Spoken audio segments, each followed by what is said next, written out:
Assalamualaikum warahmatullahi wabarakatuh. Selamat datang kembali di channel Cipta Cerita Daily.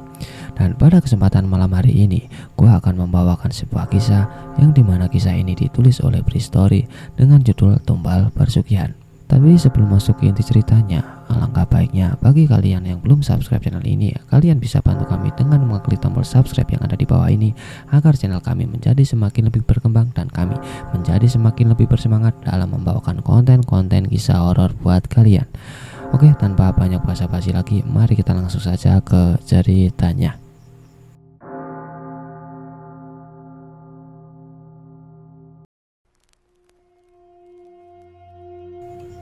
Aku Refti, umurku 27 tahun.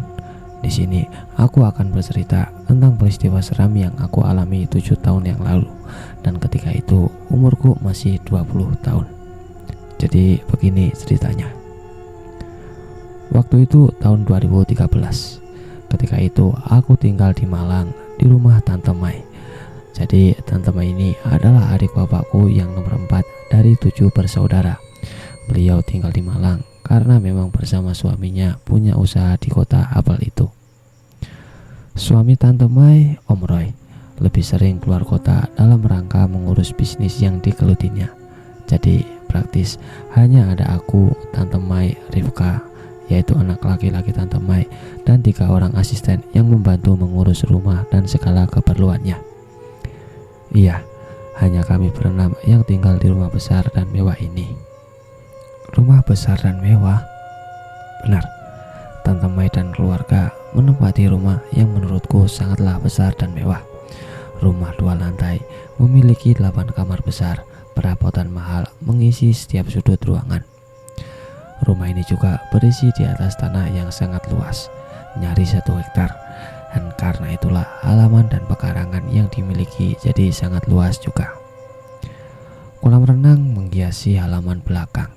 Panas matahari gak gampang menembus sampai permukaan air karena beberapa pohon besar dan rindang berdiri di sekelilingnya. Jadinya aku yang hanya seorang putri dari pemilik warung kelontongan di Jogja, jadi seperti tinggal di istana raja. Lalu kenapa aku bisa tinggal di rumah itu? Kenapa bisa tinggal di rumah keluarga Tante Mai? Jadi begini ceritanya. Setelah lulus SMA di Jogja, aku sempat menganggur hampir selama 1 tahun. Kenapa nggak kuliah? Bapak belum cukup punya uang untuk biayanya. Aku bisa mengerti tentang hal itu. Ya sudahlah kalau gitu, kamu tinggal di Malang saja ya. Biar tante sama om yang membiayai kuliah kamu. Hitung-hitung sih sambil menemani tante di rumah, supaya jadi agak ramai kan kalau ada kamu.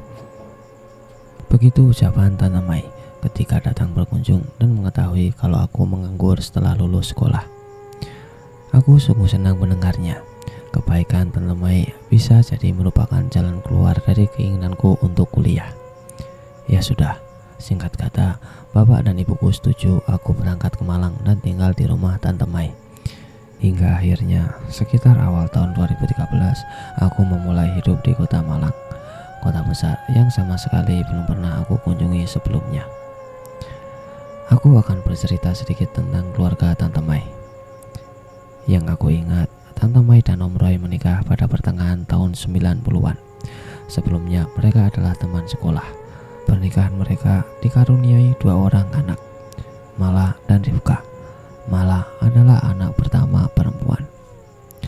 Lalu kenapa di awal cerita tadi aku hanya menyebutkan Rifka? Mala kemana? Jadi Mala sudah meninggal tahun 2008. Meninggal tragis karena kecelakaan motor. Jadi anak mereka hanya tinggal Rifka seorang. Nah, Tante Mai dan Om Roy ini aku tahu ceritanya dari bapak dan ibu. Jadi sebelum Mala meninggal, hidup mereka sangatlah pas-pasan. Tinggal di kota Malang, berpindah-pindah rumah kontrakan karena belum memiliki rumah sendiri. Seringkali aku mendengar kalau mereka meminjam atau meminta uang dari kakak-kakaknya untuk sekedar menyambung hidup. Begitulah hidup mereka sangatlah pas-pasan. Bapakku sudah beberapa kali menyarankan agar mereka tinggal dan memulai hidup lagi di Jogja saja daripada sengsara di Malang. Tapi mereka nggak mau, mereka tetap bersikukuh ingin hidup di Malang. hingga sampai akhirnya kabar duka itu pun datang. Mereka mengabarkan kalau Mala meninggal karena kecelakaan. Keluarga besar kami sangat sedih dan kehilangan Mala, anak yang pintar dan menyenangkan, akrab dengan keluarga. Aku pun saat itu cukup terguncang.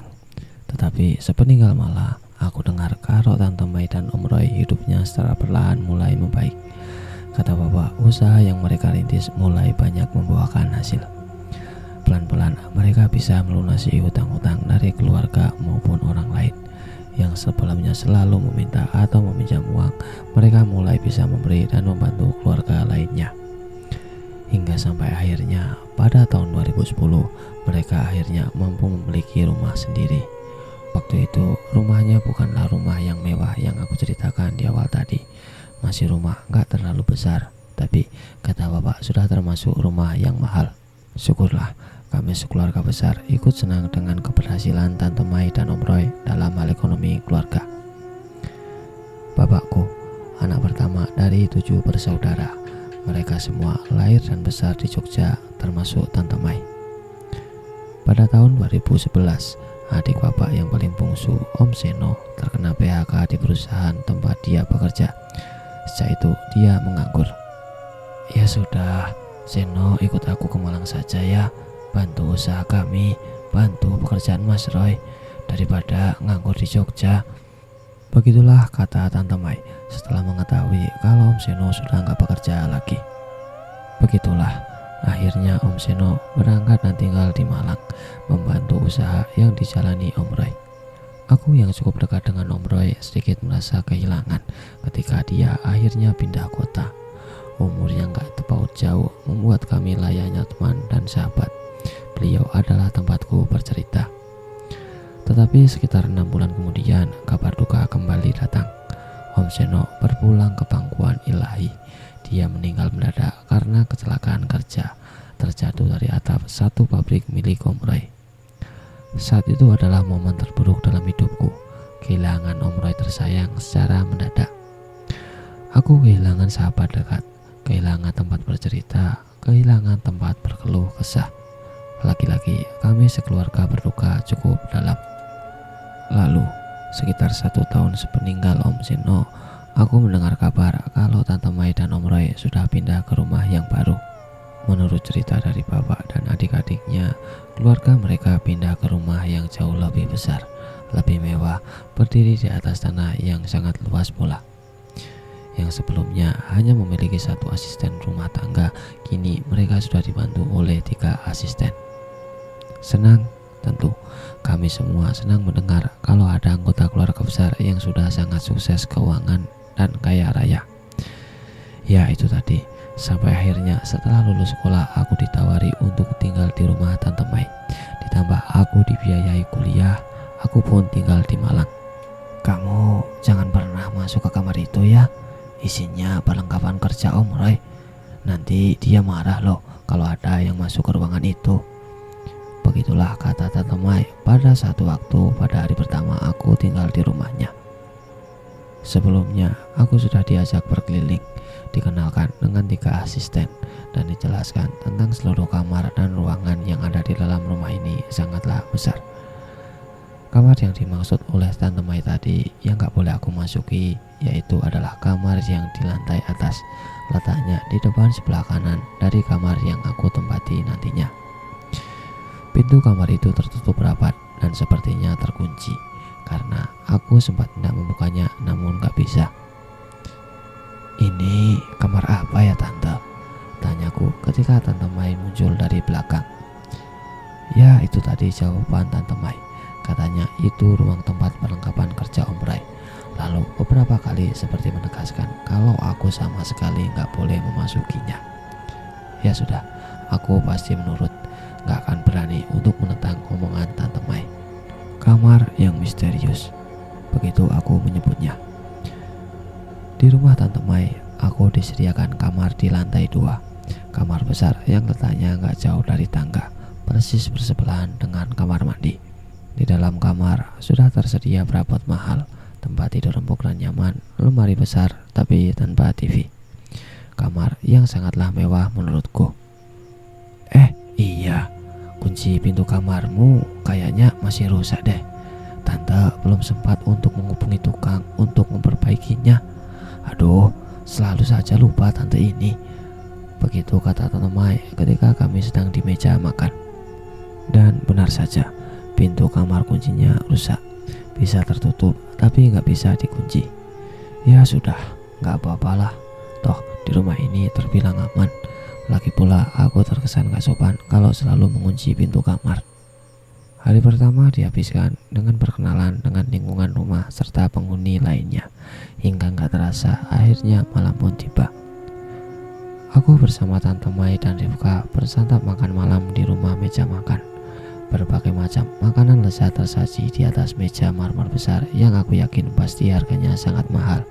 Persis di tengah ruangan yang berkantung lampu kristal besar menerangi sisi ruangan.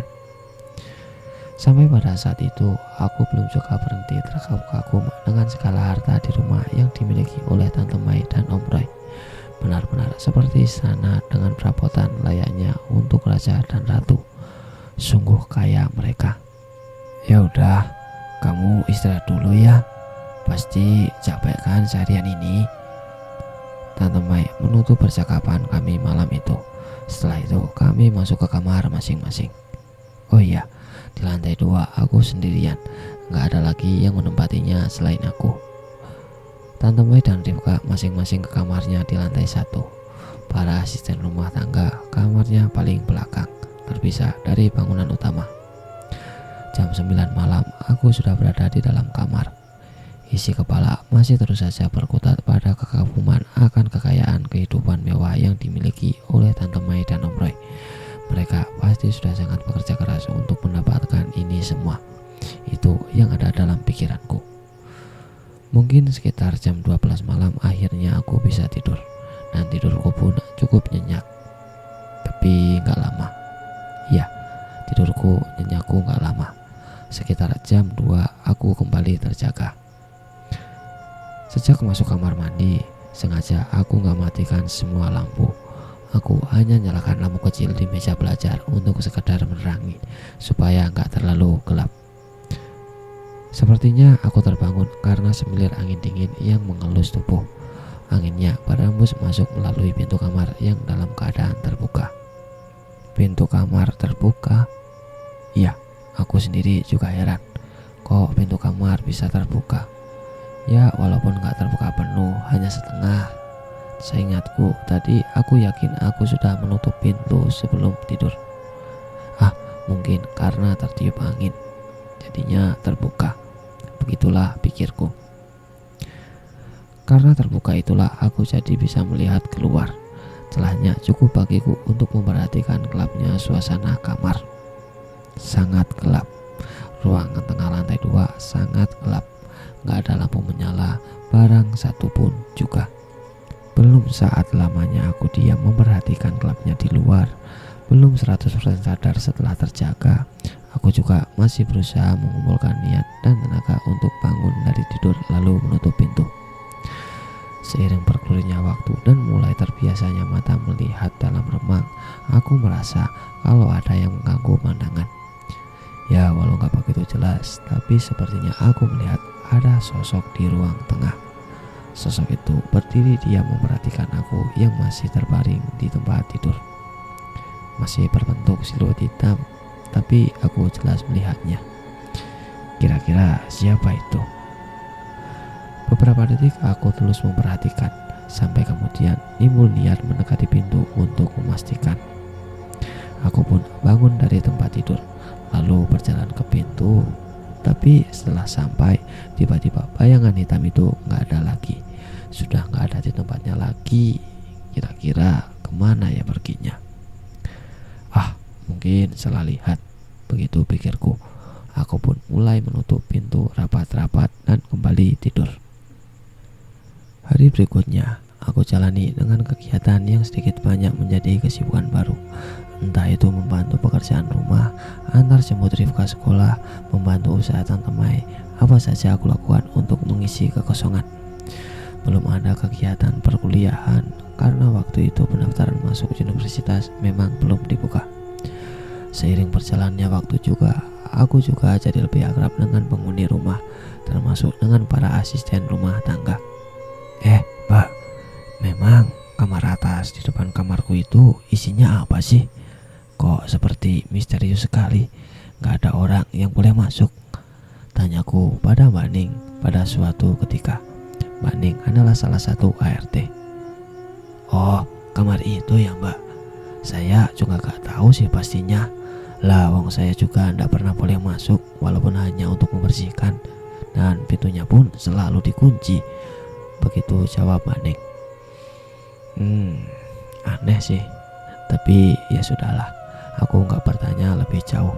Mungkin karena isi kamar itu sangat pribadi bagi Tante Mai dan suaminya. Jujur, selama tinggal di kamar atas, beberapa kali aku mendengar suara-suara aneh. Contohnya, beberapa kali terdengar suara langkah kaki naik atau turun dari tangga. Dan pernah juga ada suara pintu terbuka, tapi entah pintu yang mana.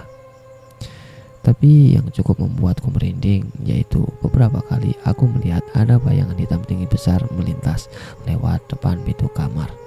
Pintu kamar yang tengah malam dalam keadaan terbuka. Padahal aku yakin sudah menutupnya sebelum tidur. Mungkin rumah ini terlalu besar bagi penghuni yang hanya segelintir saja, jadinya cukup menyeramkan. Begitu pikirku. Tapi seiring berjalannya waktu, aku berusaha untuk melupakan dan mengabaikan setiap keanehan yang kurasa. Coba untuk sibuk dengan kegiatanku saja. Tetapi ketika aku sudah hampir 3 bulan tinggal di rumah Tante Mai, walaupun gak begitu jelas, pada akhirnya aku bisa melihat isi kamar misterius itu. Kok bisa? Jadi begini ceritanya. Seperti biasa, sekitar jam 9 malam aku sudah berada di dalam kamar. Hiburanku satu-satunya adalah ponsel kesayangan sambil menunggu kantuk datang. Dapat dipastikan lampu luar kamar sudah dalam keadaan mati semua. Hanya kamarku saja yang masih terang. Di tengah asiknya berponsel ria, selepas jam 10 aku mendengar sesuatu. Ada suara yang sumbernya dari luar. Aku mendengar sebuah derit suara pintu terbuka perlahan. Saat itu aku belum tahu pintu manakah itu, karena ada 4 kamar di lantai atas. Mungkin terbuka karena tertiup angin. Begitu pikirku dalam hati. Tapi tiba-tiba terdengar suara lagi, dan kali ini seperti suara pintu tertutup. Siapa yang keluar masuk di salah satu kamar? Entahlah. Setelah itu aku memutuskan untuk mematikan lampu besar dan membiarkan lampu kecil tetap menyala seperti biasanya. Kamar pun menjadi temaram. Ketika hendak merebahkan tubuh di tempat tidur, lagi-lagi terdengar suara pintu yang terbuka perlahan. Dan saat itulah timbul rasa penasaran. Aku berniat melihat keluar untuk mengetahui pintu kamar mana yang terbuka. Setelah sudah membuka pintu dan melongok keluar, benar dugaanku, luar kamar sungguh gelap gulita. Hanya sedikit garisan cahaya dari luar rumah masuk melalui sela-sela jendela yang jadi penerangan. Untuk membantu penglihatan, aku menggunakan lampu dari ponsel yang ada di tangan sejak tadi. Cahaya terang ponsel menyapu setiap sudut ruangan lantai 2 yang luas ini. Aku jadi bisa melihat cukup jelas. Hening dan kosong. Tentunya itulah pemandangan yang ada di hadapanku. Sampai akhirnya pandanganku terhenti di salah satu kamar yang pintunya dalam keadaan terbuka. Iya, ternyata kamar yang pintunya terbuka adalah kamar misterius itu. Takut dan penasaran, dua rasa berkecamuk di dalam kepala. But in the end, perasaan mengalahkan segalanya. Akhirnya aku memutuskan untuk mendatangi kamar itu. Langkahku pelan mendekat. Tapi walau semakin dekat, tetap hanya melihat pekat. Sama sekali belum terlihat isi kamar. Sampai akhirnya aku sudah berdiri di depan tempat kamar misterius itu. Pintunya gak terbuka penuh, hanya setengahnya saja. Lalu perlahan aku mendorongnya sampai terbuka lebar. Belum. Ternyata aku belum bisa melihat dengan jelas isi kamar. Masih pekat yang terlihat. Kemudian aku mengarahkan cahaya senter ke dalam kamar. Dan pada saat inilah aku melihat semuanya.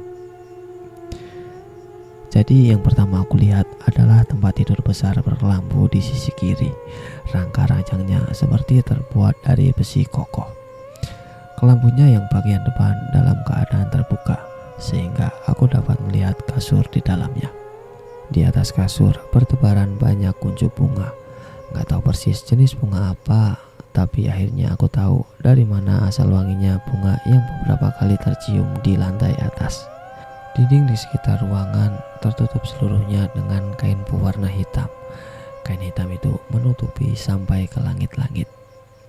Di sebelah ranjang ada meja besar yang di atasnya tergeletak benda-benda aneh dan seram. Beberapa kali di antaranya aku gak tahu benda apa itu. Ya Tuhan, ruangan apa ini? Aku bergumam dalam hati. Walaupun belum sempat melihat semuanya, tapi aku sudah berniat untuk kembali ke kamarku saja karena aku sangatlah takut. Tapi belum juga kaki ini melangkah, tiba-tiba aku mendengar suara. Ada suara seperti menggeram pelan tapi terdengar jelas. Refleks, aku arahkan cahaya ponsel ke sudut kanan kamar. Karena menurutku suara itu berasal dari sana. Detik berikutnya, jantungku seperti berhenti berdetak. Aku pun kaget dan ketakutan. Ya Tuhan, aku melihat ada makhluk hitam tinggi besar sedang berdiri di pojok kamar. Sebegitu tingginya hingga kepalanya nyaris menyentuh langit-langit. Sungguh, sosok itu sangatlah menyeramkan. Melihat itu semua, aku langsung lari menuju kamarku. Setelah sudah di dalam kamar, aku lalu menutup dan berdiri bersandar di pintu karena aku sadar kalau pintu kamarku ini gak bisa dikunci. Aku menangis pelan, ketakutan. Tapi walau begitu, aku masih bisa mendengar suara dari luar. Suara pintu yang perlahan tertutup. Aku yakin itu pintu kamar yang gelap. Setelah itu, semalaman aku duduk bersandar di pintu hingga pagi menjelang. Sejak itu, aku menyebut kamar misterius itu dengan sebutan kamar gelap. Hari pun berlalu.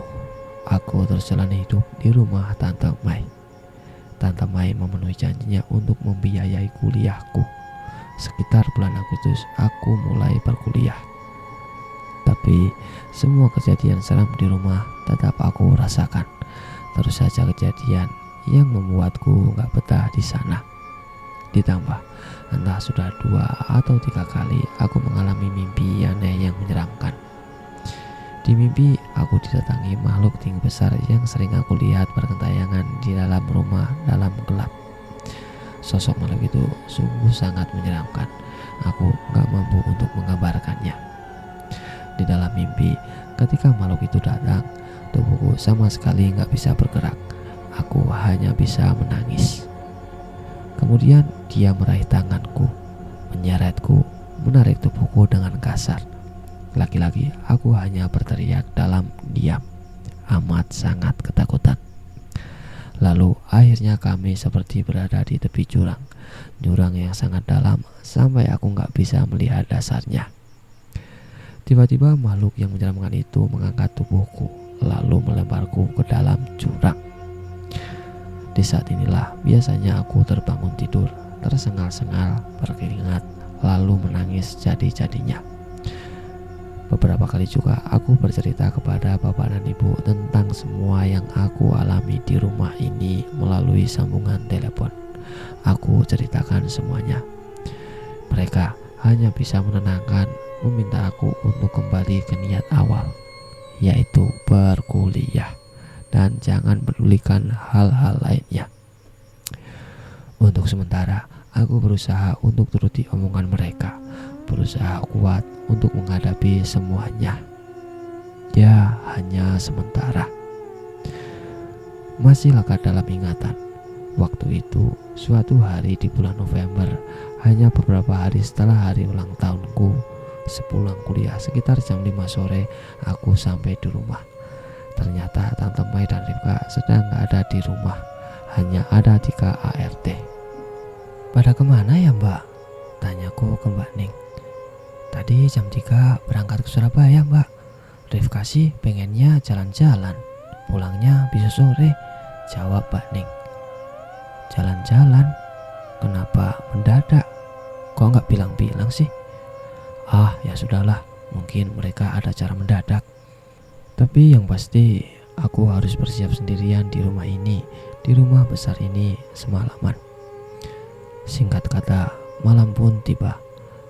Karena sendirian, setelah makan, aku langsung masuk kamar walaupun masih jam setengah 8. Rumah semakin sepi dan hening. Biasanya terdengar suara TV atau percakapan Tante Mai dan Rifka. Kali ini gak ada suara sama sekali. Rumah ini sangat terasa kosong dan hampa. Malam pun semakin larut. Sekitar jam 10, rasa kantuk belum mulai datang menyerang. Aku yang seharian sudah sangat lelah karena banyak kegiatan, akhirnya menyerah lalu tertidur lelap.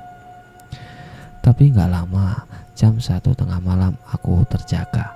Lagi-lagi hembusan angin menerpa tubuh dan membangunkanku. Aku langsung memperhatikan pintu kamar. Dan benar saja dugaanku, pintu dalam keadaan terbuka. Lagi-lagi seperti itu. Setelah sekian banyak peristiwa yang sudah aku alami di rumah ini, aku jadi gak berpikir panjang untuk langsung bangkit dari tidur, berniat menutup pintu. Aku gak mau buang waktu. Aku gak mau menunggu sampai ada sesuatu yang seram terlihat lagi. Tapi ketika aku sudah berada di dekat pintu dan hendak menutupnya, duk duk duk duk, tiba-tiba aku mendengar suara seperti itu. Terkaanku, itu adalah suara pisakan kaki menyentuh ubin lantai, suara kaki yang sedang melangkah berjalan. Aku terus berdiam, berdiri menajamkan pendengaran, coba menebak dari mana suara itu berasal. Dari lantai bawah, aku yakin kalau suara itu berasal dari bawah. Entah apa yang ada di pikiran, aku terus berjalan pelan menuju teras dalam lantai 2. Dan dari situ aku dapat melihat situasi lantai 1. Duk, duk, duk, duk.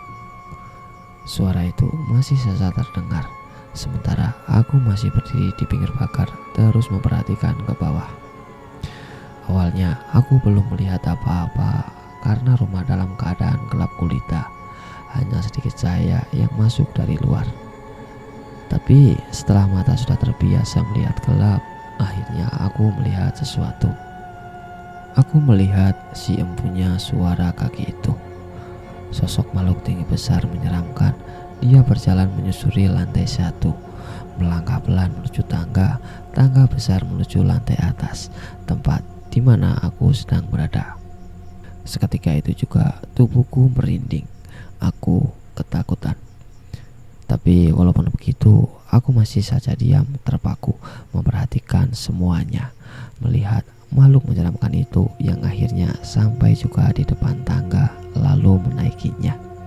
Dia menuju ke arahku, terus berjalan pelan melangkahkan kakinya di anak tangga satu persatu. Seperti tersadar, lalu aku melangkah mundur, perlahan mendekat ke pintu kamar lalu memasukinya. Di dalam, aku langsung menutup pintu rapat-rapat, lalu berlari menuju tempat tidur, menaikinya, kemudian duduk meringkuk di tempat paling sudut. Aku sangat ketakutan dan berharap makhluk menyeramkan itu gak akan masuk. Tapi harapan tinggallah harapan, karena aku melihat gagang pintu itu bergerak-gerak sendiri. Ada yang sedang berusaha untuk membukanya dari luar. Benar, karena beberapa detik kemudian perlahan pintu mulai terbuka. Di sini aku mulai menangis, tapi gak mampu berteriak.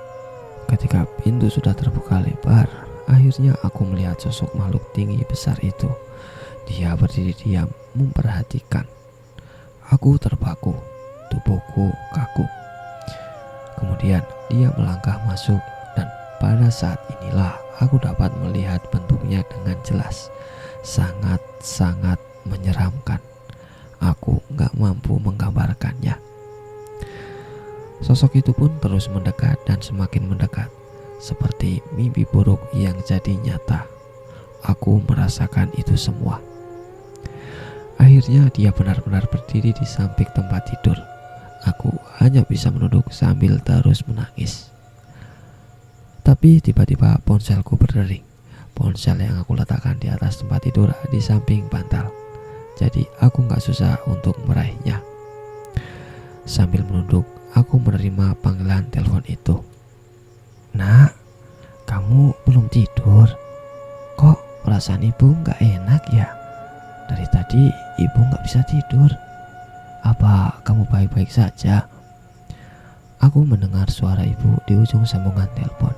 Semakin menjadi-jadilah aku menangis. "Bu, aku takut. Aku gak tahan, Bu. Aku pengen pulang." "Iya nak, kamu pulang saja ya. Kamu pulang." Begitu jawab si ibu. Aku terus menangis sambil menceritakan apa yang pernah aku alami dan apa yang sedang berusaha aku lewati malam itu. Syukurlah, setelah itu akhirnya aku berani mengangkat wajah dan melihat sisi kamar. Ternyata makhluk seram itu sudah pergi, gak ada di kamar lagi. Aku langsung berdiri menutup pintu. Malam itu aku ditemani ibu sampai benar-benar bisa tertidur. Keesokan harinya tiba-tiba bapak datang pada sore hari. Aku sangat senang melihat beliau. Langsung aku peluk erat-erat tubuhnya. "Pak, aku sudah gak kuat lagi. Aku mau pulang saja, Pak. Tolong ya, Pak, bolehkan aku pulang?" ucapku sambil menangis segugukan. "Iya nak, Bapak juga datang untuk menjemput kamu kok. Bapak dan ibu sudah tahu semuanya. Ayo pulang," begitu kata bapak. Sore itu juga aku pulang ke Jogja bersama bapak, meninggalkan rumah Malang dengan segala kengeriannya. Terima kasih Tuhan, aku masih diberi kesempatan untuk hidup. Terima kasih, aku masih terselamatkan.